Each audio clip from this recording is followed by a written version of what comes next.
I'd like to start today. Just recently, one of our directors, Mary Sinkus, lost her husband. I'd like to start with just a moment of silence.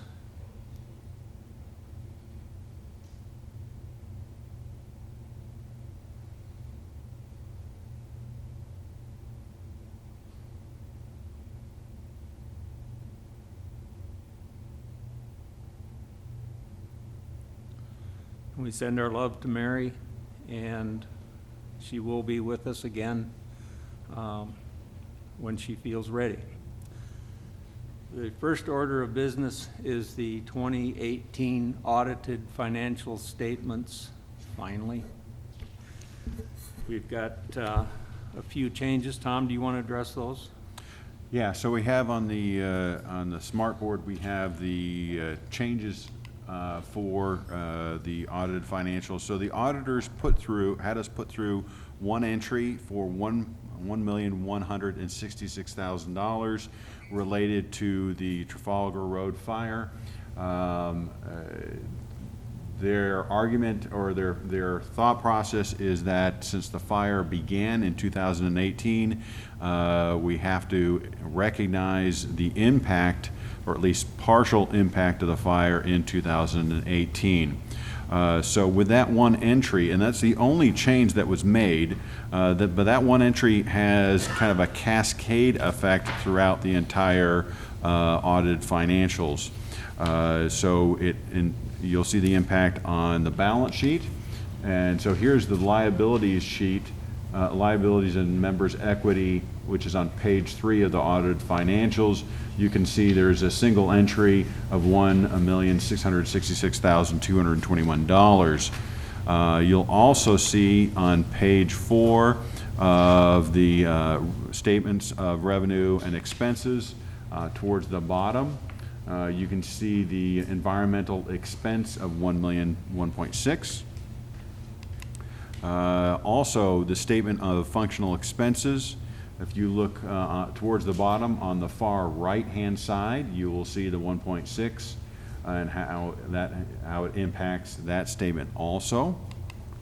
Members' equity, since it lowers the overall net income, then that flows into the members' equity, and so that's on page 7. It is not broken out individually. You also have a statement of cash flows. That's towards the bottom. This is on page 8 of your audited financials. You'll see under accrued expenses. So we have a few other accrued expenses, not much, approximately 6,000 additional in accrued expenses, but the bulk of it is the 1.6 for the environmental.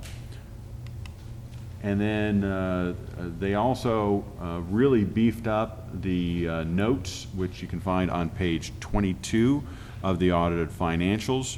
And this goes through and talks about the administrative order that the POA signed with ADEQ and the impact.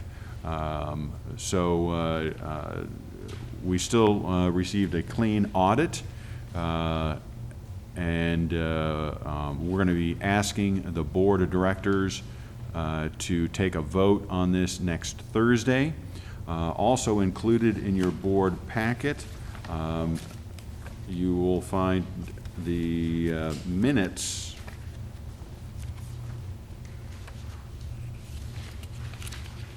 Did we not include the minutes? It is. It is? Did I miss it? Back of the second page, page 4. Okay, it's nothing there. Thank you. On page 4, for whatever reason it didn't copy on mine. On page 4, you will see the minutes from the audit committee. They reviewed it and recommended approval and recommended that it be moved forward to the board as a whole to vote on. Any questions regarding the audited financials for 2018?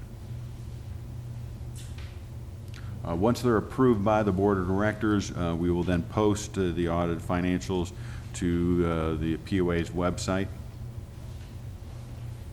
The next item, and this is an add, you will see a one-page document.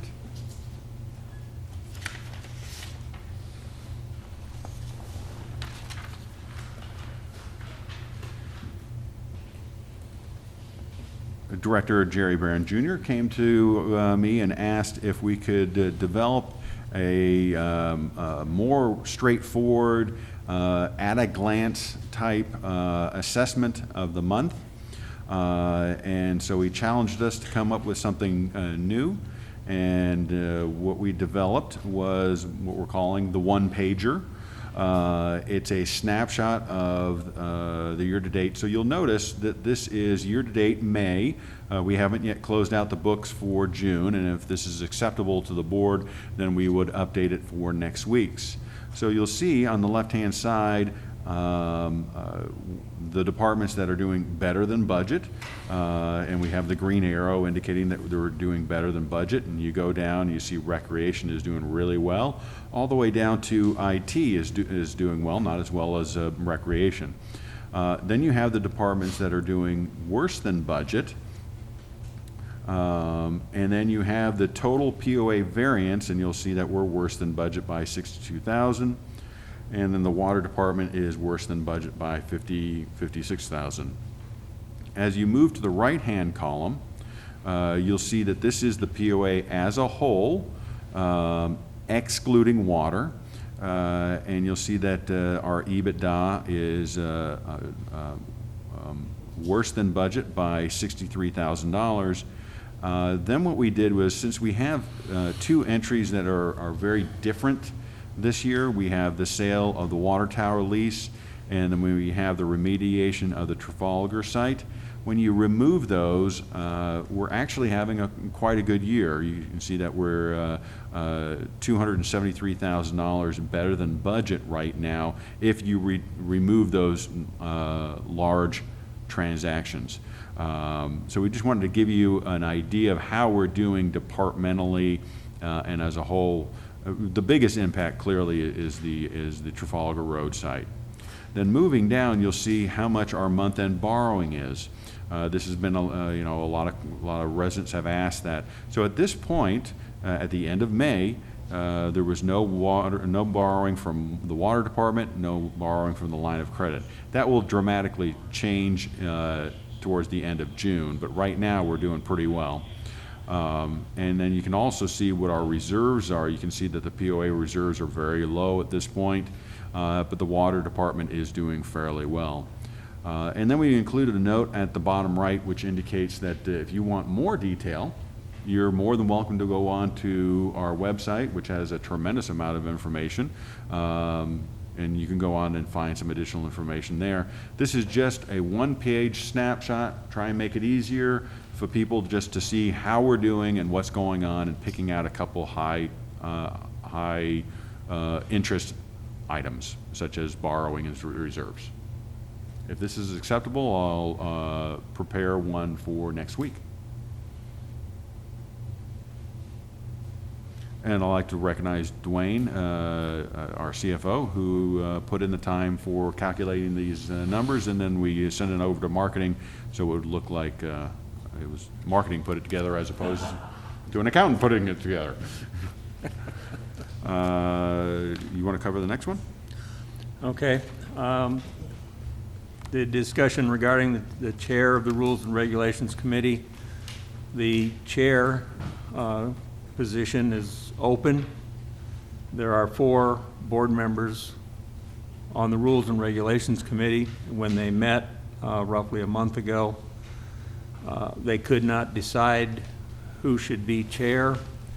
So at that time, we brought it back to the full board, and perhaps it will get decided next week at the regular board meeting, and then we can have a chair of the Rules and Regs Committee. So that will be addressed next week at the regular meeting. The next item is a... David. Yes, Steve. I agree with exactly what you just said. There was 4 of us on the committee. 2 of us were nominated. couldn't reach a decision, so they thought, well, let's bring it to the full board. In my opinion, the bylaws and the policies, however, are very clear. For example, policy 103.5 says the committee will elect its chairperson. The bylaws basically say the same thing, the committee shall elect the chairperson. Sorry. The point I was making was that the bylaws and the policies say that the committee will elect its chairperson. I guess the good news is it doesn't particularly say how that has to happen. Traditionally, of course, it's by a vote, but it could also be a coin toss. And in that way, the committee fulfills the policies and the bylaws. So I'd like to toss that out as a consideration. Let me step in. You'll notice that Doug McCash, General Counsel, is not here. He's actually on a conference call with the ADEQ, so that took precedence. And hopefully he doesn't text me and ask me to join him. But what we can do is we can definitely bring your thoughts to his attention. Ruth is effectively, she's the chair, the de facto, the stand-in chair at this point for the rules and regs until one is selected. And so, and she's not here, she's out of town. So we can definitely bring both of those issues to her attention and go from there. Great. Anything else? David? Steve, do you think maybe if it goes back to the Rules and Reg Committee, before you do the coin toss, I don't know whether that's going to be acceptable or not, but at your suggestion, you think you ought to, have discussion and then have another vote before you go any, have a vote of your members before you go any further? And it's kind of like, a vote or two, it's kind of like you're out to trial and you've got a hung jury, kind of, you're trying to get one more person to vote for conviction or not. Great idea. I would think that would be the most appropriate way to do it, is attempt another Make vote some more. at minimum. Sure. Before we have to go somewhere else. I'd be very happy to put some thoughts together and share my motivation to being the chair. We'll go ahead and let this move on to next Thursday's meeting, and from there, we'll proceed. Dave, excuse me, Dave, when's the next Rules and Reg Committee meeting? It has not been scheduled at this time. Okay. All right, thank you. That was another good question. I thought that the last month we held it after the regular board meeting, and I thought that it went very nicely. Everybody was present, and it just continued another 30 minutes or so. So I'd suggest that we go ahead and schedule it and begin the discussion. I know that may put it off another month, which I don't like to see, but I like the idea that, sure, make your case again. Why don't we bring this all to Ruth's attention, since she's the de facto chair at this time. I don't have any problem meeting next week after the board meeting, but let's see what she has to say, and we'll check with everybody else's schedule and go from there. Yes, go. I do also agree. I think we should have a meeting next Thursday for Rules and Regs after the board meeting and attempt another vote. Okay, I will let Ruth know, and maybe we can make that happen. Okay, we'll go from there. The next item is a proposal to increase the transfer fee when the deed is changed. Correct. So on page 35 of your board packet, you will see that currently the transfer fee is $150. We are proposing that we increase the transfer fee to $175. I don't think it's even in there. I don't. It's in the next page. It's on the, oh, good. In the At least motion. all right, good. I got it covered. You'll see that we did some market comparisons to get an idea of what other people are charging. We haven't increased the fee since 2015, and there are real costs attached to our staff processing this. One of the issues that came up that the board members were concerned about is do we charge a transfer fee when a spouse passes? Do we charge the surviving spouse a transfer fee to move the property into their name? And we don't. Actually, since September 1st of 2016, we no longer charge a transfer fee in that instance. It just seems like it's the right thing to do. And so that was one concern. So we're going to bring this forward at the next board meeting next Thursday. And you'll see that on the following page, we have a suggested motion regarding the $25 increase, and it would be effective as of when the board makes that vote.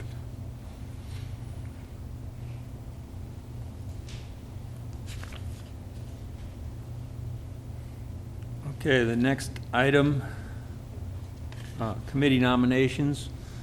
There are two, one for the Community Involvement Committee.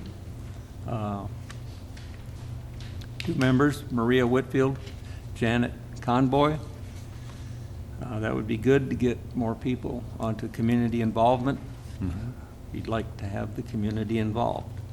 So the board members have been provided with the information on these, and we will vote on those next Thursday. The next item, if we can get an update on the Birksdale Bridge damage, has anything happened? So Craft and Tull is the engineering company that is going to be doing the work to review the bridge. They have done previous work on this bridge, so they have a great history with it. We anticipate that we should get the results or the report fairly soon, maybe as early as tomorrow, but let's call it next week just in case there's any delays. And from that point, we can start getting a better idea of where we stand with that bridge. As Keith has indicated, we're asking for 3 estimates from them, 3 evaluations and 3 estimates. The first is, can the bridge be repaired and how much they anticipate that would cost? If the bridge can't be repaired, can we build a new arch bridge and how much would that cost? And if we build a new bridge, we will have to remove the old bridge and how much that will cost. So 3 estimates, a couple different scenarios, but we want to get a general idea, and we want the experts to be able to tell us as to what we can do. Yeah, we have to gather the information to make a decision. Correct. So, Suggestion, David and I looked at the base general width of the span of the creek at the arch bridge by the halfway house, Birksdale, and it's pretty comparable to the span at the flat bridge that is damaged.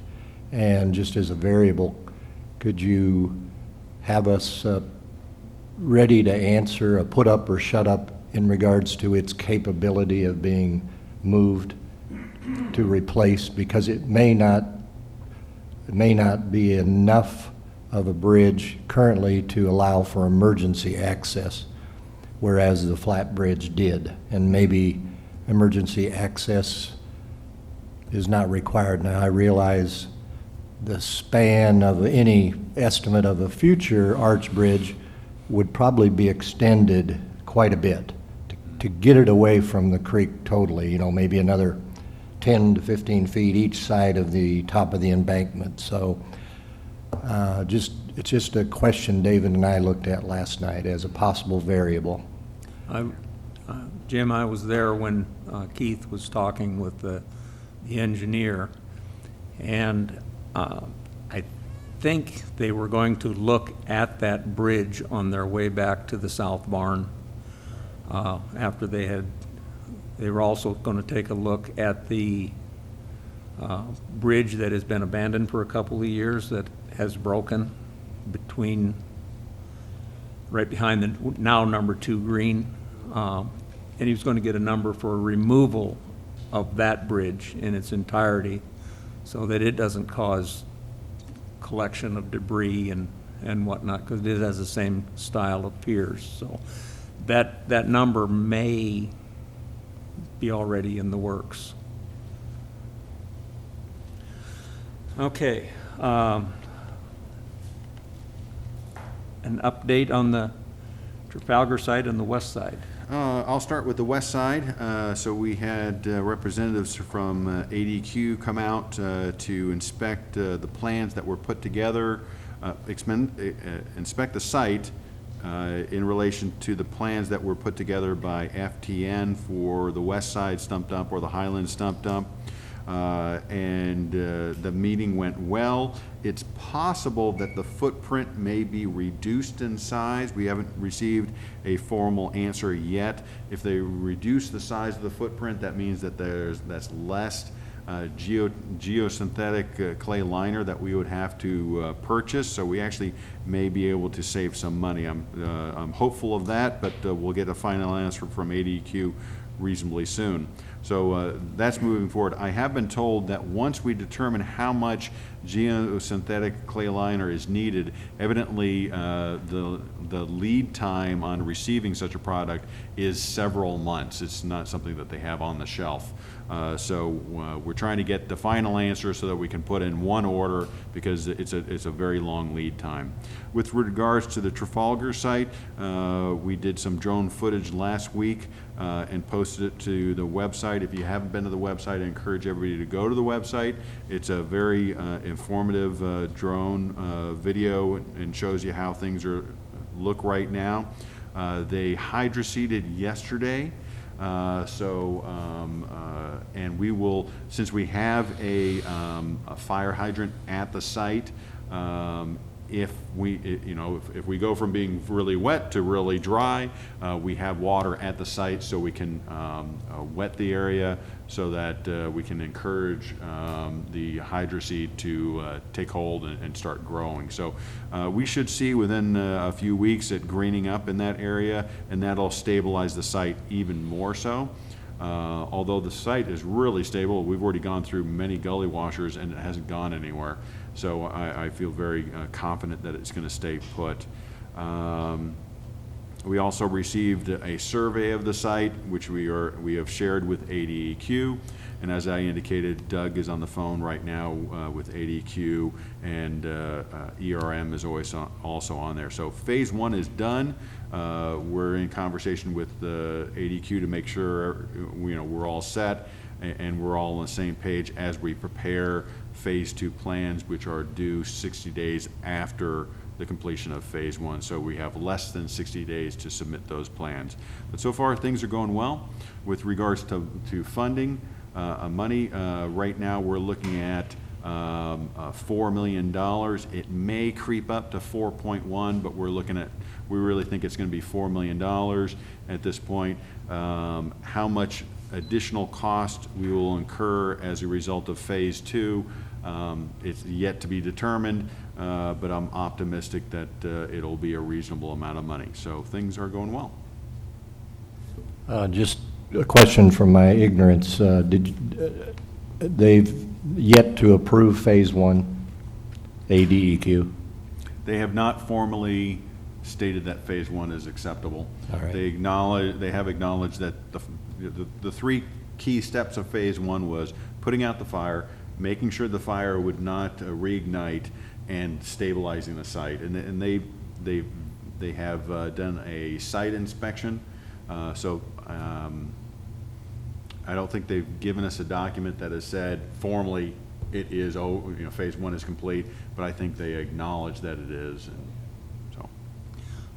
I have a couple of questions that go back to the west side with the geosynthetic liner. I know, David, and you have experience with this.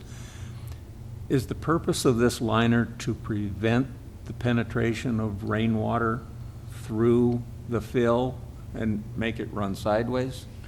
Primarily, that's why you do it. They don't want water getting into.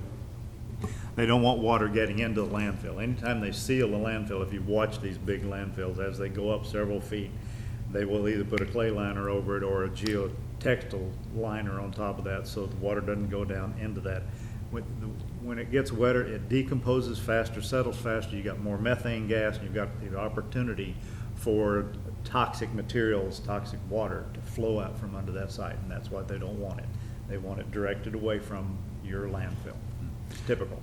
And by using the geosynthetic clay liner, another alternative would be to use clay and then compact it in lifts up to 18 inches. I think it was 3 lifts that they were talking about. The challenge that you get with that is you could have high and potentially low spots.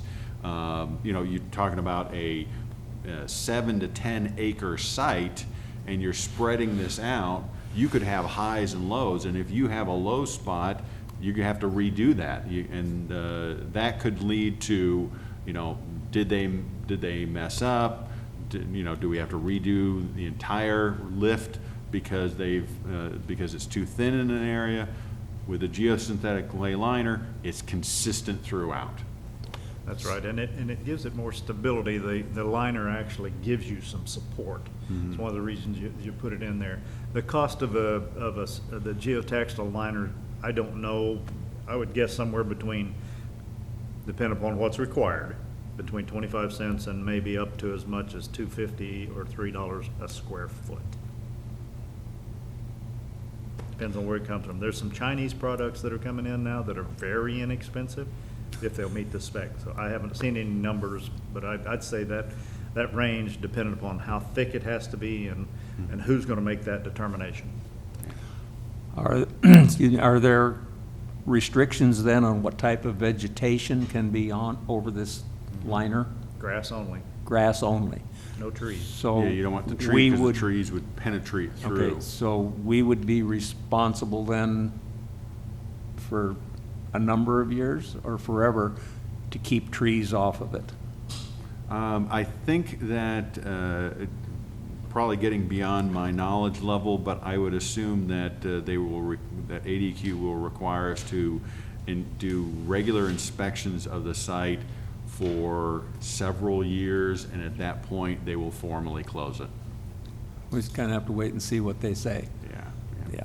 Yeah. But they've been good to work with, and they've been reasonable, and a good partner to get through these challenges.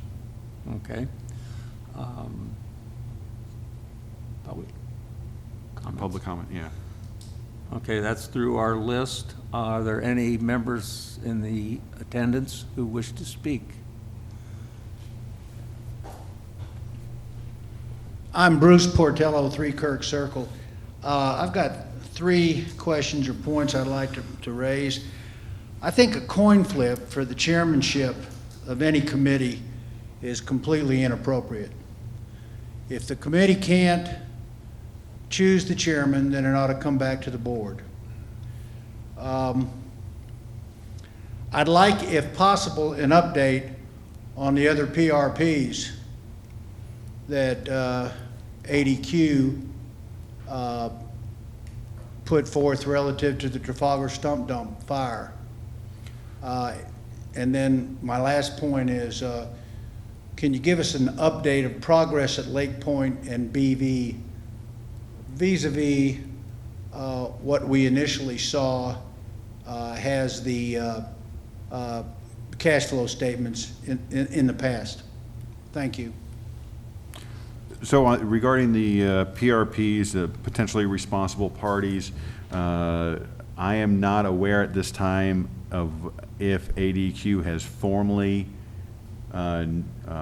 notified those. I know that they've had meeting that ADQ has had meetings with other PRPs or entities that we think will be PRPs, but no formal announcement has come out at this time, and we've asked that question as to when it's going to come out, but we have not received an answer as to when it's going to come out. Are we not allowed to initiate action until ADQ tells us we can? We've already had conversations with some of the other PRPs in advance of them being formally named.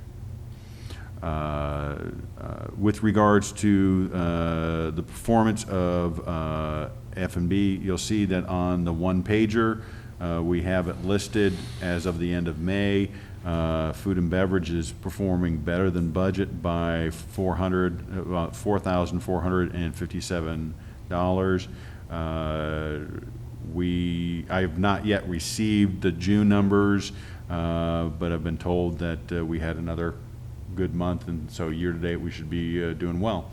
And the covers seem to be going up, so I'm optimistic. So, but you can see on this document, since it appears that the board is accepting of this, we'll post this on our financial section of the website, because I think it's a great at-a-glance, easy to read, easy to understand document that everybody can understand and get a hold of.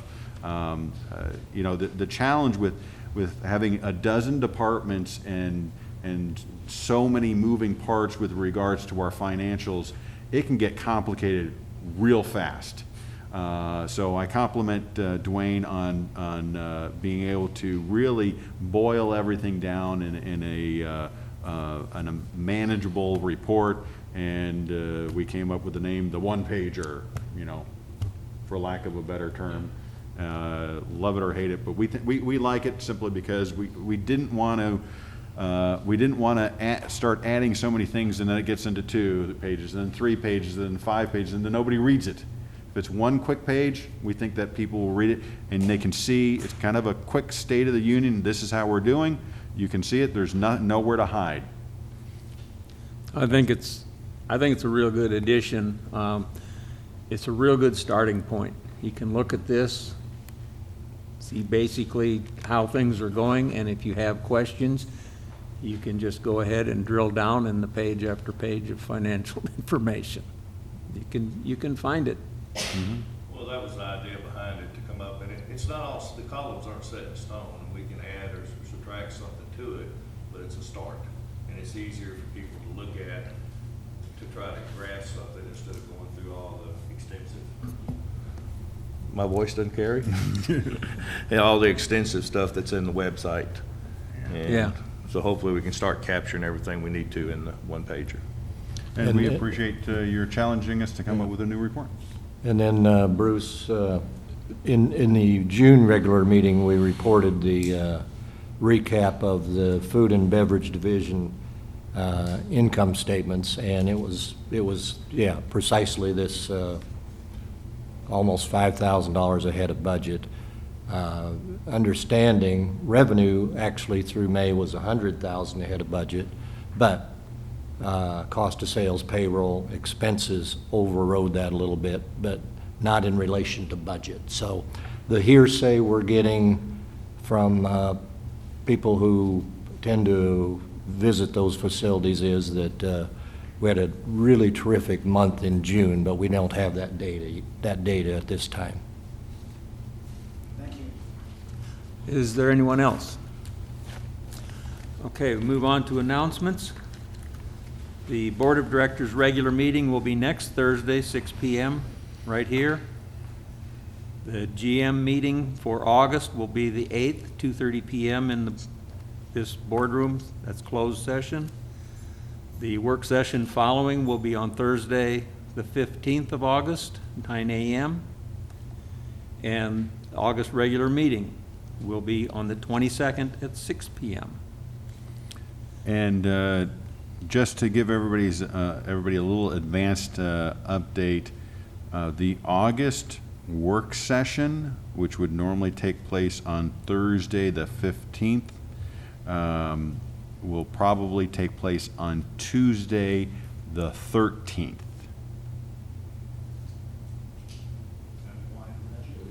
Because I have a conference I have to go to. So it'll take, yeah, we'll send out an email regarding it, but I wanted to let everybody know as soon as possible. Thanks, Tom, because my schedule is going to be pretty busy in August, and I'd like to know as soon as possible so that I can attempt to be here. I will send you out send out to the board a notice, and we'll update the calendar also. That being said, do I hear a motion to adjourn? So moved. A second? Second. All in favor? We're done. All right, I'm gonna go try and get on that call.